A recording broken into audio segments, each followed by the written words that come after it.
Hello, everybody, and welcome to Hash Rate. My name is Mark Jeffrey, and today we're doing the Gary Gensler episode. All Gary, all the time. It's like GTV, Gary TV. And with me today is my good friend, Mark Fidelman. Hello, sir. How are you? I'm doing well. Thanks for having me. I'm very jealous of your hair. You have a lot of nice hair, and I got none. I got rooked just over the last 2 years, just all fell out. So you will be the good hair. You'll have the good hair day for me today. How about that? Sounds fair. All right, so let's get into it. So our good friend, Mr. Gary Gensler, got called down to the principal's office today, otherwise known as Congressional Oversight. And this was the first time in 2 years that he's been down there. And I guess Maxine Waters just never thought it was important enough to bring him down to for his yearly review. Probably because she was afraid of all the questions that she knew would inevitably be asked. So just overall, what was your impression of today? You know, I was kind of a Gary Gensler, I wouldn't say fan, but I'm like, he's in a difficult spot. But after today, Mark, that's all over. This guy is a clown. He's a bureaucrat. He couldn't answer a single question. I mean, his credibility's blown out of the water. Anybody watching this objectively would say the same thing. Yeah, I mean, it was a train wreck. I think that's a fair approximation. It was not a good look for Mr. Gary Gensler today. So, and it started off with a bang. Patrick McHenry, after being kind of nice, immediately started digging into him and said, hey, is Ethereum a security? Right? So Ethereum is the number 2 coin behind Bitcoin.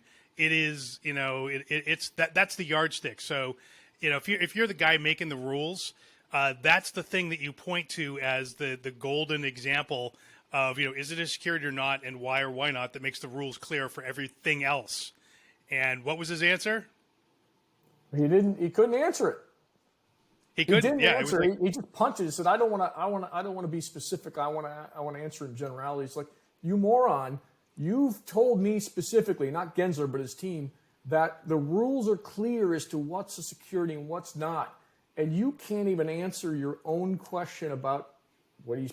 I don't know if he thinks it's a security or not. He didn't answer it, but about Ethereum. What the hell? Are we in the Twilight Zone, Mark? No, that was absolutely batshit crazy, right? Now, I don't know if you noticed, but his hand kind of shook. Some people, yeah. So there's actually a video. He was like, "Is Ethereum a security?" He was like, "Well," and you could see he looked nervous. Yeah. Like, it was kind of I've never seen him kind of look that way before. So I think he knew he was cornered. And Patrick McHenry said, I talked to you before the hearing, and I said I was going to ask this question, so shouldn't be a surprise to you. And he asked it, I think it was like 7 times.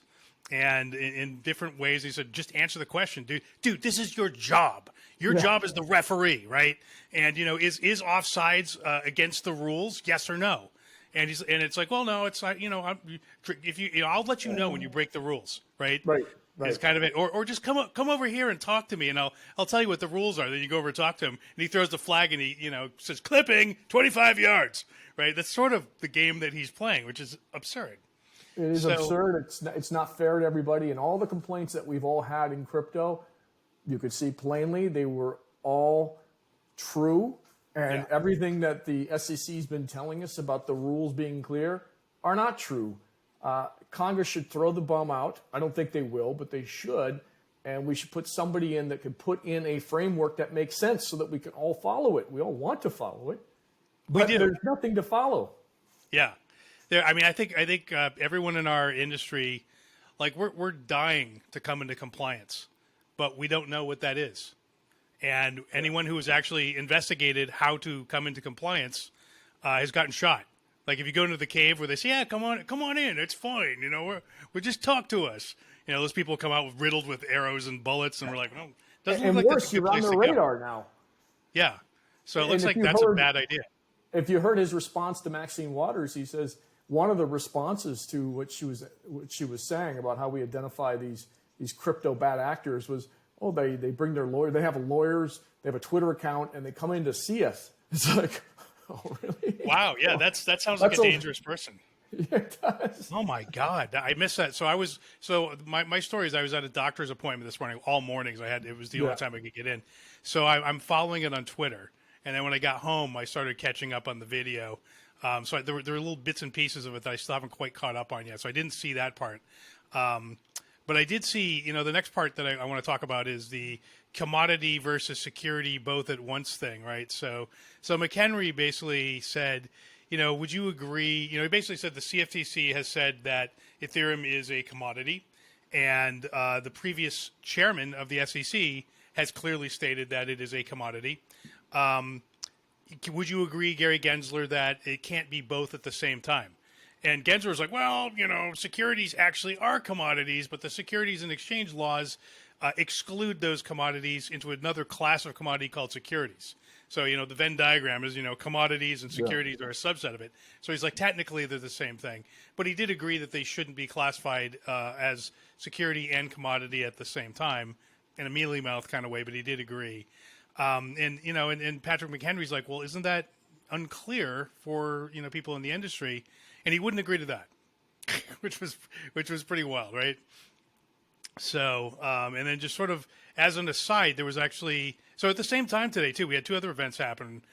We had Algorand got sued, right, for being a security, and Bittrex got sued as an exchange. Yeah, I guess that was yesterday. Well, it's a Wells notice, right? Or was it actually? Oh, sorry, I think it was a Wells notice. I think you're right. But Algorand, I'm pretty sure, got sued. And they and there's a video. Have you seen the video going around of Gary Gensler pimping Algorand? No, I think I saw an excerpt of it a long time ago, right? Like 3-4 years ago. It was. Yeah, it was when he was at MIT, and he's on stage and he's singing the praises of Algorand, saying this is a coin. It's really great, he says, and he says you could build Uber on top of it. So it has great utility. So in effect, he's now caught pimping what he's now later classifying as a security. So effectively kind of doing exactly what, he accused Kim Kardashian of. Right. Right? Like it's the same thing. And so when will Gary Gensler send Gary Gensler a Wells notice? Yeah, that'll never happen. One of the worst things I saw was he was trying to say that Coinbase was selling securities and named one of the tokens as a security. But the Wells notice only went to Coinbase. It didn't go to the company that was supposedly violating security laws. And I don't know if you saw this, Mark. And the congressman was going, I think it was Davidson, was like, how do you explain this? Why are you only going after Coinbase if Coinbase is selling a security, but you're not going after the actual security that's actually still trading? And that is the one that Kim Kardashian was pimping. Yes. They went after Kim, but they didn't go after the company because the company is still trading. And to my knowledge, they haven't registered as a security token. I mean, the SEC hasn't approved very many registrations anyway. That's another thing we should talk about. We will. I'm actually very interested to get your opinion on some of that stuff because I know you've been playing around in that world. Yeah. So, but yeah, no, I did see that, and I did the objection from the congressperson, I forget who it was, said, he basically said, why is the coin still trading? Like if it's security, it should not be allowed to still be trading, and yet it is. So, but Kim Kardashian, got fined. Mm-hmm. But who cares? Who fucking cares about Kim Kardashian, right? If you're supposed to be enforcing securities laws, you should go after the security. If who knows if it's really a security, but at least we can all agree that that's what you should be going after.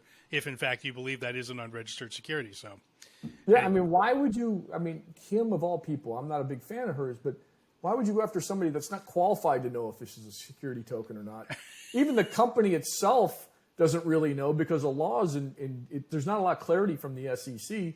So we're in this murky malaise, and they're just sitting back. And as you said, it's a perfect analogy. It's like only when you come talk to them do they tell you, even then they might not, whether you're a security or not. And by then it's too late. I remember in 2017 when I was doing my first ICO, I remember going to the SEC and they wouldn't talk to us. They wouldn't tell us. They had no guidance whatsoever. So what are you supposed to do in that situation? Just let innovation wait until these bureaucrats getting around to providing a framework that makes sense to everybody? Nah, it's not how the world works. No, it isn't. It isn't. Well, the SEC also had, there was another development this week, little reported on.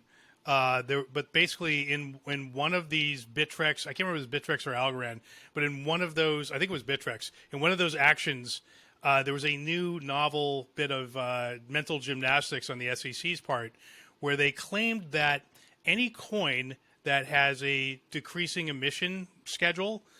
So Bitcoin would qualify as this, right? So because of the halvenings, creates an expectation of profit. That decreasing emission schedule creates an expectation of profit and thereby securitizes the token. And it's the first time I've seen that. Did you hear about this? I didn't hear about it. It doesn't surprise me. I mean, this is literally a circus, and we have the lead clown running it. I just don't get it. I hope Congress throws it out, changes everything. I don't know if they will or not. I mean, was this what can they do? Today? This is something I wanted to talk about. And I'm actually, I mean, the way I understand it is, I think Congress might pass something, saying that we're going to reboot the SEC, we're going to get rid of Gensler, but it'll never make it through the Senate, and it certainly won't make it past Biden. So really, there's not much they can do. Maybe cut off his funding. I don't know. What are the remedies? What do you think? Is that basically correct? Or yeah, I think and Gensler stated himself, he's more worried about AI than he is crypto. Okay, fine. Well, why are you hiring a bunch of people for crypto when AI is the bigger concern for you? So I think Congress could cut his funding, but they're probably going to give him more because of the AI. I just think Congress has to be clear about, okay, this is what these laws we put in place meant, and stop running around them, Gary Gensler, or provide a very firm framework as to what is a security and what's not. As you alluded to, I've already come to the conclusion that everything's going to be security, maybe not Bitcoin, maybe not Ethereum, but everything is going to be, and that's where I position myself. Yeah. So, since we're here, talk a little bit about that, because you are working on a project right now, and it has that sort of thinking in mind. So tell us a little bit about that. Yeah, I mean, Tetragard is decentralized. I'm an advisor to them. I don't know how they could declare that a security. Who knows? They might someday. But my main business and what my team is going after are bringing or tokenizing real world assets. So that's real estate. It's cap tables of companies. It's debt. Really anything over a couple $1 million that is done legally according to the SEC. There's some SEC exemptions. There are Reg A, Reg D type exemptions. So if you do it under that, or if it's under $5 million, you can do it under CF, Reg CF, which is a crowdfunding initiative that they passed. Then they're not going to come get you. They're not going to come sue you, and you could still trade it as a security token because it's kind of like a share. So I'm come to the conclusion that these bureaucrats are going to head that direction anyway because of all the losses at FTX and all the other scammers that are in this industry. And that's what I'm heading towards. And now my mission is to streamline that as quick as possible so it's as fast, if not faster, than bringing a token public. Well, they seem to want to, at least create a world where within the DeFi universe and the exchange universe, where in order to exchange, your wallet has to be KYC'd. So no more permissionless, anonymous wallet connections to things like Uniswap, et cetera, to trade. The centralized exchanges already are KYC'd by and large. Mm-hmm. The decentralized exchanges are not. You're saying though that if it's a security token, I guess you don't have to be accredited in order to trade those, or do you? Do you have to be accredited to trade security tokens? Not if it's a secondary market, and then there are some exemptions within Reg D and Reg A, but primarily the KYC AML is going to be on chain. I mean, there's an ERC 33843 standard where it does it all on chain already. So those things can be done with security tokens. These things are just rolling out. Ravencoin's got some things that they're doing, the KYC on chain. So eventually it will be on chain, and it'll just be part of the process. So you won't have to think about it. And that way, right. I think the biggest problem with security tokens is liquidity, which is being solved now. Yeah. And secondly, interoperability between the wallets, because the wallets now with security tokens have specific rules. And you can't just trade if there's no KYC in place, if that's the way you went public. Right. So it gets very, very complicated, this set of rules. But that's the difference. I just feel like that's the way everything's going, and so I'm going to ride that wave instead of trying to fight it with, you saw Gensler today. That's the thinking of the SEC. I mean, unless they throw him out, like you said, they're not going to because of Biden isn't going to go for it. This is going to happen. Yeah, so we have a tyrant in place. There's not much we can do about it, and that's kind of what it looks like. Maybe next presidential election, maybe. I think by 25 he's gone. Yeah. And I think things change quite a bit then, but I think we'll have to put up with them until then. Is kind of what it looks like. So it's sort of like the reign of terror until finally we could burn the witch or throw water on the witch. Actually, probably not burn the witch because it's more like a Wizard of Oz witch, right? Yeah. So. Right. But anyway, let's go back to the hearing because I want to cover sort of some other things that happened here. So Gary Gensler was referring to himself as a cop on the beat, right? He's like the good guy. I'm the neighborhood cop, and a number of people made the point that he has a two-pronged duty, not just to be the cop on the beat, but also to encourage and make clear how capital formation happens. Right, so he's not just supposed to be throwing people in the clink. He's supposed to be facilitating capital formation, and he's not doing that. And then they also talked about, and then Tom Emmer said, have you made it harder for U.S. citizens to access digital assets, yes or no? And, he's like, well, but the answer, he was like, oh, I'll tell you, the answer is very clearly yes. And there are 50 million U.S. persons that own digital assets, so it's not a small amount, right? It's there's 300 million of us, so... so 1/6 of us are crypto people. It's a voting issue. Right. Yes. I mean, and not to mention all this money's going offshore, all this innovation's going offshore. People are losing jobs here because people are like giving up on this regulated market or the lack of clarity in it anyway. So I totally agree with you. It's wow. I mean, I just couldn't believe it today. I had some hope that Gensler would at least answer some questions. The only questions he answered were from Maxine Waters and a few other friendlies. But other than that, Sherman. Did you see Sherman? No. Do you know who I'm talking about? Sherman. Well, what questions did he ask? Maybe I do. I don't remember. Well, he didn't really. He just like bootlicked like crazy on Gensler. So Sherman is a dude. He's like the representative from Burbank and like that area, and he's the one that when Facebook tried to do their coin, he was like, well, I don't want a Zucker coin. And he's like he's like a bald guy, but like not cool bald, like, like banker bald kind of thing. Right. And he's sort of whiny. And he's like, I wouldn't want, a Facebook coin. And with Zucker bucks. And he showed like a picture of Mark Zuckerberg and $1, yeah. Right. And he's like, then I've heard of Snake coin. But what about Mongoose coin, and what could that do to Snake coin? That's literally what he said. He just like got lost in his own head and started talking about Mongoose coin. Right. And so now he's known as the Mongoose Man, right? In certain circles online. And so Mongoose Man, when Gensler showed, he's like, I just want to thank you for, your hard work and this and that. And basically he suggested that he basically suggested almost all coins should be securitized. He should shut down everything in the United States that's out of compliance immediately. And then he made some absurd suggestion about securitizing, I think, real estate and some other things. It was just like the dude is just insane.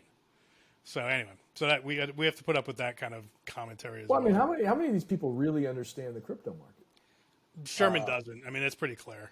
No, and the ones that don't at least come clean and say, hey, I don't. I mean, I like this guy Davidson, who basically says we're going to put forward a resolution to remove you, and then talked and then asked him not the Ethereum question again, but also the XRP question. Is that a security?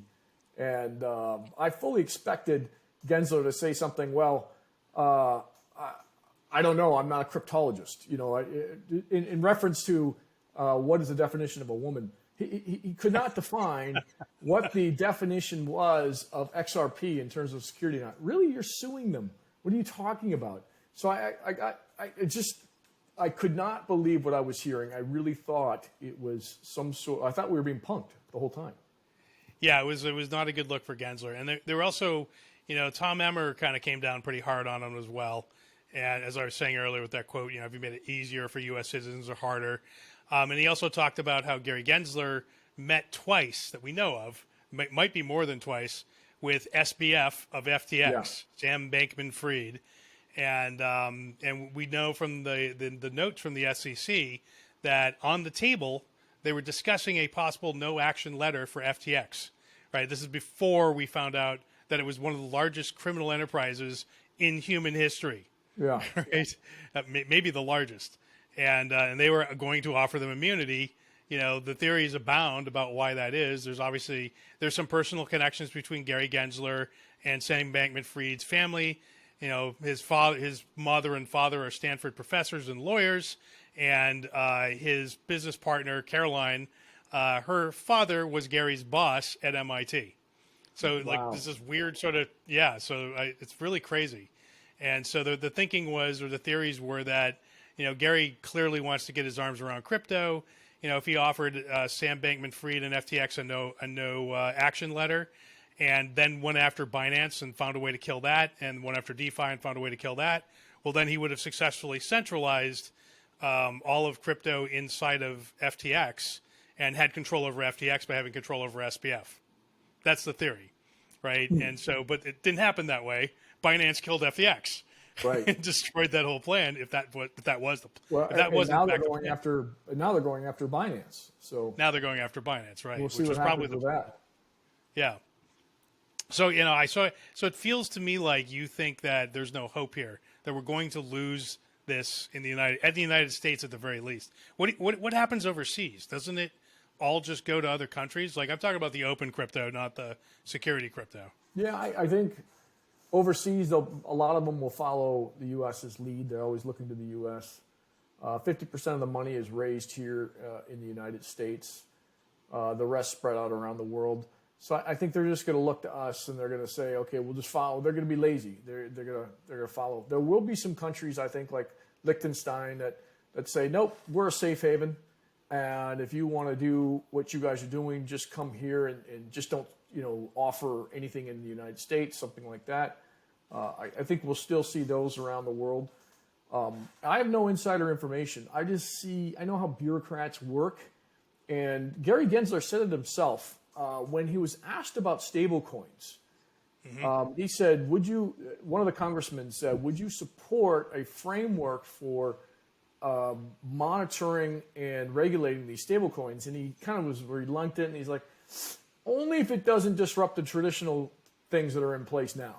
So he's like protecting his buddies, the guys back at Goldman Sachs and the whole financial community. This guy's not interested in protecting anything. He just wants to shut crypto down or move it all to some sort of security token model. And that's what we're going to get, I'm convinced, unless he's removed. But do you think that a security token model is just another way for him to kill things? Well, no, because is that actually safe also? Well, you don't have to register with the SEC. If you file a Reg J or a Reg D, to a certain extent, you don't have to file with the SEC. You don't have to get approval from the SEC. You have literally an exemption. The problem is you got to put all these things in place, unlike a regular token, but you got to put all these legal things in place so that if they ever do look at you, you say, yep, here's where I did the KYC and here's the AML. Here's the process for us getting the security token done. So that's he wouldn't have any power to go after these firms if they followed what the Reg J and Reg D rules were. What about if you have to roll out a patch? Does that mean you have to refile? Nope. No, because remember, it's just it's like, I don't know if you probably have. I mean, you've given money to a company, you've given money to a real estate project. It's the same thing, except for now you're turning your shares into security tokens. Mm-hmm. And you could do smart contracts. I mean, everything is smarter, just like, what's going on in crypto. You could do the same thing with security tokens, except for now they're registered and they're legal under the laws. There are some boundaries. You can't raise more than 75 million. Sometimes you could raise unlimited, but you're limited to 2,000 investors. It just depends on which avenue, which regulation you choose. But it's everything that's available in crypto is available with security tokens, with the exception of some of the rules that I talked about in terms of KYC and AML, and then on-chain. Because you are ultimately, at least in the first round, responsible. If you went the KYC AML route, you are responsible for making sure they were all KYC. But you can do a Reg S, so now it's international. Legally, it's all legal. Reg S allows you to sell these security tokens internationally. It's just a pain in the ass right now, and until somebody streamlines it, that's what I'm looking to do. It's just harder to do than doing an ICO. Yeah, I remember, after the sort of ICO phase cooled off, there was a large kind of movement around security tokens, and all the same people that were at the ICO conferences, all of a sudden they were at the security token conference, right? And that all just kind of went nowhere, Yeah. and none of it took off, and it was all, and it reminded me very much of after the .com boom and bust, all of a sudden it was about intranets. Right, and everybody's Yeah, I right, remember that. and everybody's like, screw that. That the consumer internet, that's not a real thing. Right. It's all about enterprise and intranets, and that was all VCs were funding for a while, right? So, and that's, I mean, we had trouble raising for 0 degrees because that was, Yeah. at the time that was the meme, right? So, and that's what security tokens kind of reminded me of too. But if the analogy still holds, the right answer was to keep working on consumer stuff and just wait for the consumer internet to come back. And that's where the actual giant big wins were. Not that there were not big wins also in enterprise. There were, Salesforce obviously being one of them. But in the largest things were consumer ultimately. Well, I'll tell you, I don't know. Go 5 ahead. years What are your thoughts ago, about that? yeah, 5 years ago when we first tried to do an STO with a mutual friend of ours, there was not an exchange that did STOs. There were these people, these private brokers that did it privately, but there wasn't an STO exchange. Now there's T0, there's INX Exchange, there's DigiShares. These people are actively making it easier and providing broker dealers to raise money in order for you to bring whatever it is that you want public. Way cheaper than going even on the pink sheets. It's like 1/20th the price. The only issue we're dealing with is making it streamlined.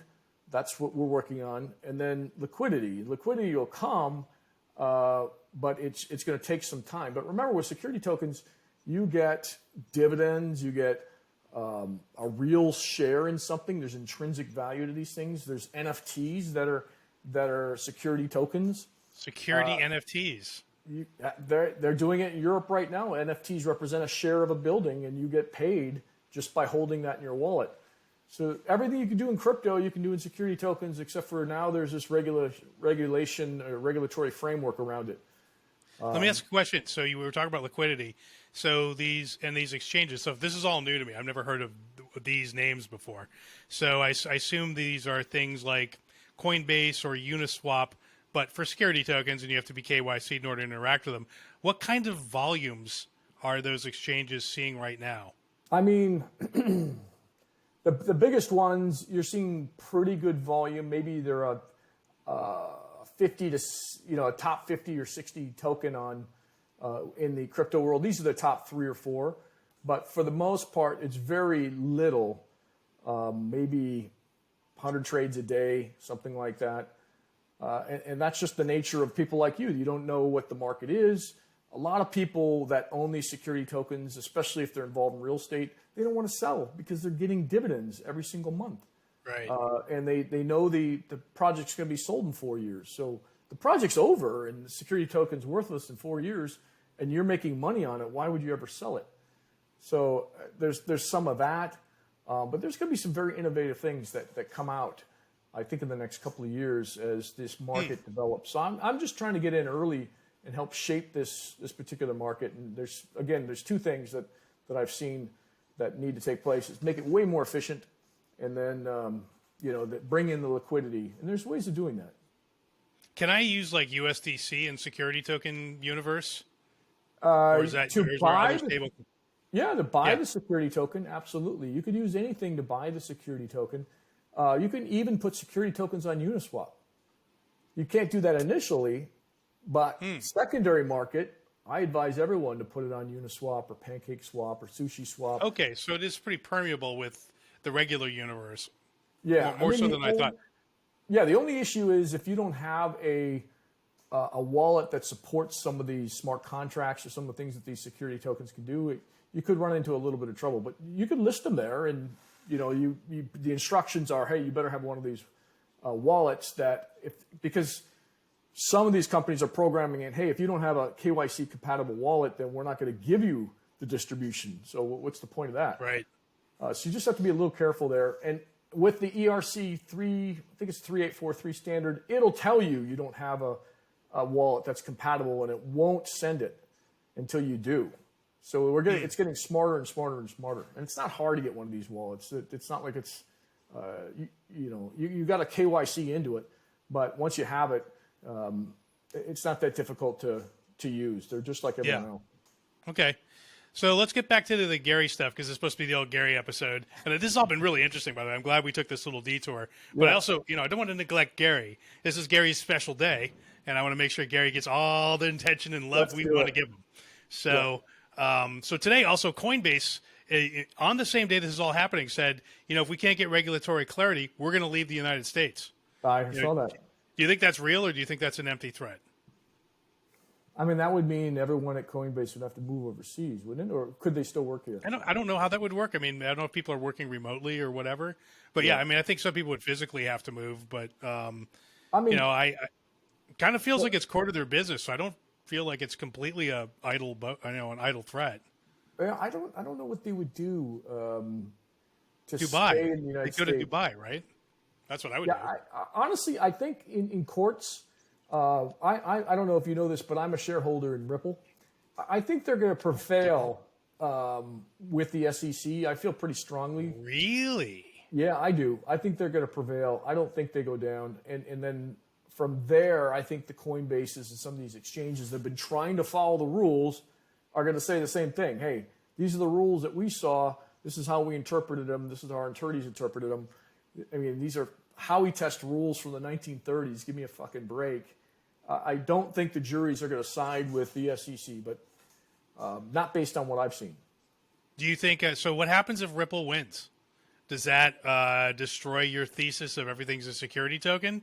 Do the flowers bloom and the sky part and happiness reigns once again in the land? I know it sounds like I'm contradicting myself, but I do think XRP is a utility. I don't know where the expectation of profit lies. I mean, you're using the XRP to transfer money all over, right? And are you? No, I thought that wasn't true. I thought that was actually one of the key attack points or attack vectors, was that the XRP token is not actually used to transfer money between one bank to another. It's like another internal token that they came up with that is completely separate from XRP. That's my understanding. I'm pretty sure that's right. Yeah, I think you're right, but the XRP represents what then? It's not an investment. Good question. It's not an investment in any kind of what you could term a security. Isn't it the price you pay to have this luxury? You know what I think it is? I think it's a meme coin. I think it's a meme coin for the company of XRP. It has absolutely no bearing on its valuation. It's just it just shares the brand name. And I think that's actually the correct interpretation. I don't know. I'm not that technical enough with it, but I know the way it's been positioned legally, and it's been positioned legally as it's a utility. It helps you transfer money all around the world, and who wouldn't want this innovation? Look at the price we have to pay and the problems we have to go through with banks. It's a pain in the ass. Well, that's absolutely true. Yeah. Look, I hope they win. I hope they win, and I for your sake, obviously. But I think it would be good for all of us if they put a big dent in Gary's little parade with a big win.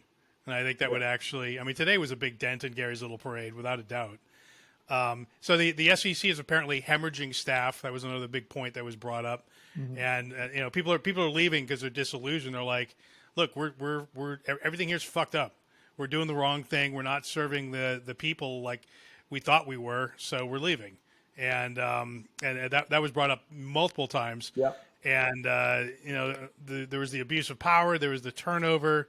The fact that this rule by enforcement is a de facto ban on crypto, which is not power that has been granted by Congress to Gary Gensler, the protector. So he's overstepping his mandate. And interestingly enough, there's this other little tidbit that just happened right before we got on, because I had a part two. Mr. Donalds, after saying a lot of what I just said, asked Gary point blank. He said, "Hey, you used to be the CFO for the Hillary Clinton campaign, did you not?" Yeah. And Gary was like, "Yes." "Oh, you did." And he asked him point blank. He's like, "Did you pay for the Steele dossier?" I was like, "Holy shit!" And he's under oath, right? Right. And of course he ducked the question, but Well, he But said I wasn't aware of the payment. yeah, but still, At the well, end, as he snuck CFO, it I in. wasn't aware. Well, if you're not aware, who the fuck is, Right, dude? you're the CFO. You're the CFO. Like, you're the Yeah. guy. Like, the buck Right. stops with you. And that somebody else made that exact same point. They were like, I'm looking for the quote here. Pete Sessions. If you cannot speak on behalf of the agency, why are you here? Because I think it was basically saying I can't tell you whether ETH is a security because I don't want to speak on behalf of the agency. And the guy's like, dude, who else would? Like, you're the guy. You're the You're the chairman of the SEC. So you're wearing the That red wasn't cape his and you got best- the S. That wasn't his best moment there at all. There were a lot of bad moments. There were a So, lot of bad, and all the times he didn't answer the questions. I mean, you can't have any faith in this agency. You know a surprising thing, though, Mark, and I'm going to put on a conspiracy theory hat, and I'm the last conspiracy theory. Why is it always Why is this always a Republican or Democrat issue? Why can't Democrats see what's going on? I almost think some of the times this is all manufactured for us. I think it is. I'm definitely further. I'm a little bit more tinfoil hatty probably than you are, but I think with very good reason. I think the Twitter files. There've been multiple examples of tinfoil hattery turning out to be completely correct, or at least mostly correct, right? So, you got. I mean, I'm going to say it. You got fucking Epstein, killed in a jail cell, maximum security prison, crazy island with all kinds of crazy shit going on. Like that sounds like bullshit, but we know it was all real, right? So, I tend to think that there is a movement afoot, and Gary is one of the foot soldiers of it to kill crypto. Because it threatens the big banks, bottom line, and it does feel like the Democrats, for whatever reason, are on that side of it, right? So you got Elizabeth Warren. Sense.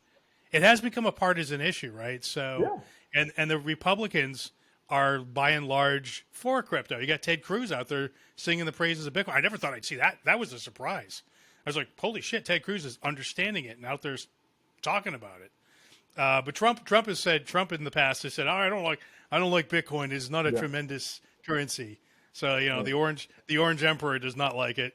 I don't know what DeSantis thinks of it, but by and large, does he? Oh, okay. Well, by and large, the Republicans are behind it. Well, he's in Florida and in Miami. He's now that's true. The hub. I think unfortunately Los Angeles has lost it because of COVID and their ridiculous policies over COVID. But, I think in general, I haven't heard him come out and say it, but what I've seen and what I've heard is that he's definitely for it.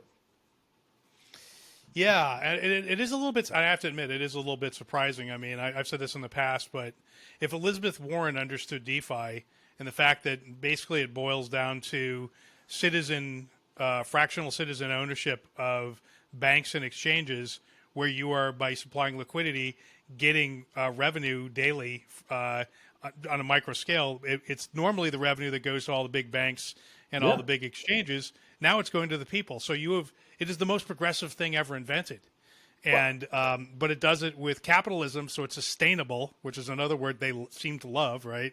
It is sustainable. It's capitalism, not socialism, which is not sustainable, as we've seen on so many occasions, right? So you would think that she's been anti-bank her whole life, and all of a sudden she comes out against this. It doesn't make a lot of sense to me. I mean, you're just intermediating the very people you dislike.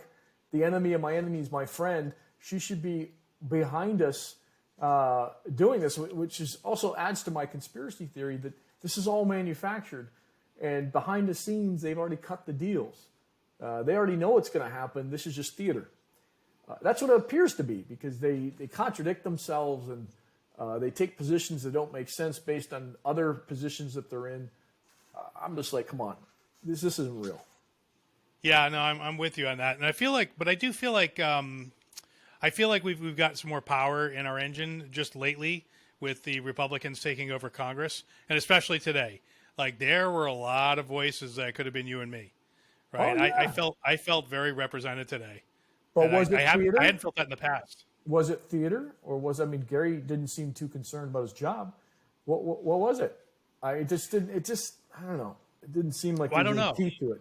If somebody was calling for my job publicly to my face, I think I'd be a little bit more, upset about it and challenge the senator back, or the representative back. But he seemed like, no biggie.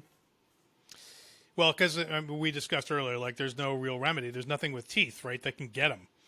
Not that I'm aware of. So I think, I think we have a tyrant, and we cannot.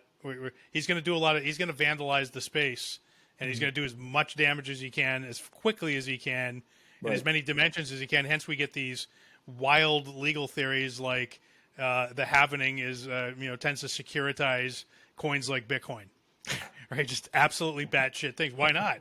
Just throw all the spaghetti at the wall and see what sticks, right? So, look, we're at the 40-minute mark, so we're almost out of time here. But why don't you, what's your Twitter handle? Where are the websites where people can go see your stuff? Yeah, I don't know if you add this to the screen, Mark, but it's at Mark Fidelman. I also have a newsletter on Substack and on LinkedIn, if you come find me, where I talk just about security tokens and tokenizing real-world assets. It's still new, but now's the time to get in. It's like AI was 2 years ago. I do think we're going to figure this out on the security token side. We're going to provide liquidity, and the standard operating procedure in 5 years is going to be, we're not going to buy houses the way we bought them before. Everything's going to be tokenized, and you're going to be able to buy fractions of it if you want, or you're going to be, any investment that you have is not going to be on paper anymore, and you have to wait for a liquidity event. You can have the liquidity or trade that investment, whatever it is, in real time. So that's who I think we are right now, and we'll have to see if I'm right or not.